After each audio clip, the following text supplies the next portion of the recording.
welcome to another video. I hope you had a great week. I also hope you had a great weekend. Now, this is my very first video in springtime. Now, unfortunately, I can't exactly enjoy it too much because it's not official. Well, it is officially spring, but the weather where I live is completely debating whether or not it's springtime. But today I felt like talking about springtime, what it means. And springtime's about when animals and lots of other creatures come out and flowers. Now, unfortunately, I don't have that many Transformers of those.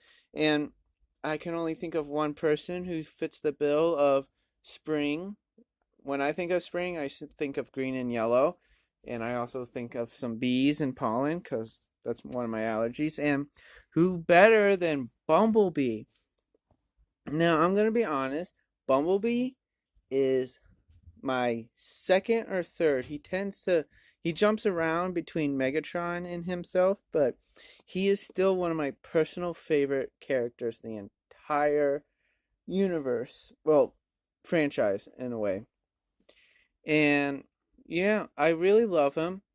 I don't know if I like Mute Bumblebee more from like the Michael Bay movies and Transformers Prime, or if I like the Cyberverse in the original G1 a little more.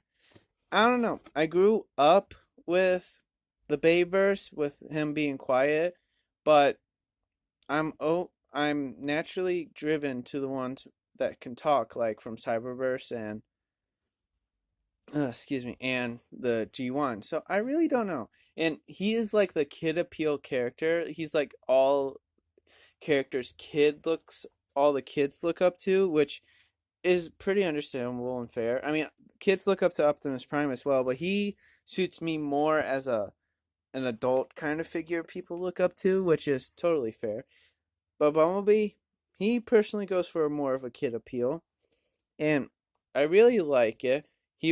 I loved him. I love him. He's like I said, he's my second or third favorite. He is jumping around between Megatron. I really can't tell or pick between the two. Yeah, and I'm glad it's also suited to know it's also great to know that he is like one of the most popular Transformers out there. Also tying with Optimus Prime and Megatron. Like you cannot have a series without Bumblebee. I mean, heck, Cyberverse did it. They made a series completely all about Bumblebee, at least for the first season, and it worked out great. It's personally a good show. I loved it in my opinion. But hey, there's nothing much else to say about Bumblebee except he is pretty funny, actually. He's probably one of the funniest, next to like Wheeljack from G1. It's hilarious sometimes. And yeah. Well, today I have a Bumblebee, but this one's from the Transformers Rise of the Beast. I think the toy line that he was in was the Beast Alliance, but I can't remember. He actually did come with I forget his name, but it's like Snarl Strike or something.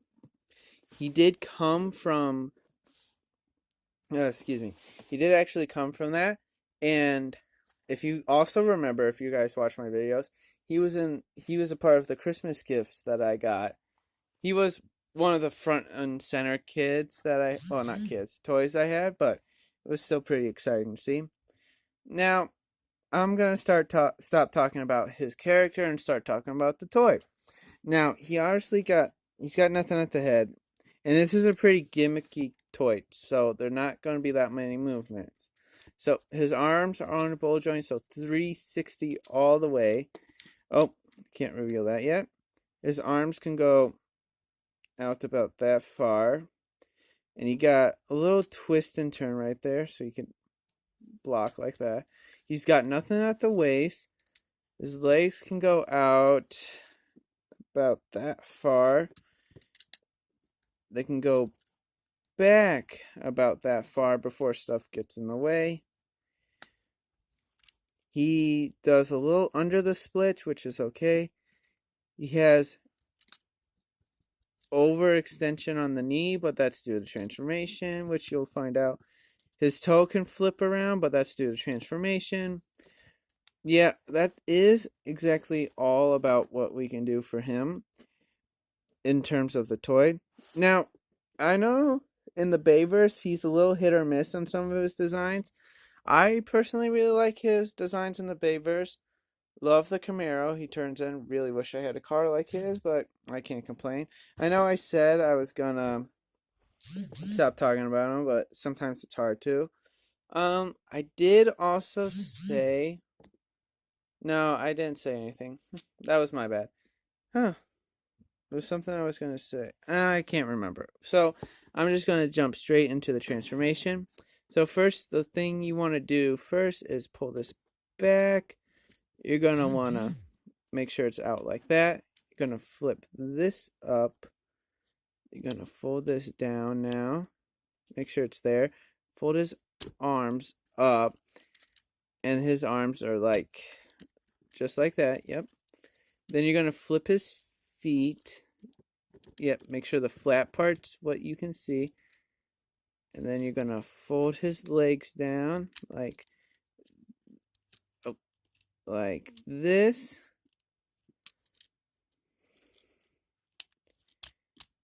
And like this. And then there you go. You can obviously roll like a regular car. It's pretty cool. I'm not gonna lie. I like the car. I always like his Camaro, and I always wanted a Camaro like his. Oh, I just remember what I was gonna say. I will show off the Snarl Strike, I believe his name is. I will show off that gimmick when I do my review on Snarl Strike, which will be sometime in the future, I promise. He'll be soon. But I just wanted to focus on Bumblebee today because it's springtime, and I hope we all have a great spring. And yeah, Easter's coming up right around the corner too. I am gonna post, but what I'm gonna post depends on what happens on Easter. So I hope you have. Excuse me. I wish I could say more about Bumblebee, but I have two other personal Bumblebees that I like a little more than this one. I have nothing wrong with this Bumblebee, but I haven't had enough time to grow slash attach to him. And plus, it's a gimmicky toy, so it's not really like Studio Series or anything like that. But yeah, that's all for today, folks. Come back tomorrow to see what I'm gonna review and the Yu-Gi-Oh sides of things. But yep. I hope you guys have a great weekend. I hope you stay warm or stay cold wherever you are. And see you guys next time. Bye.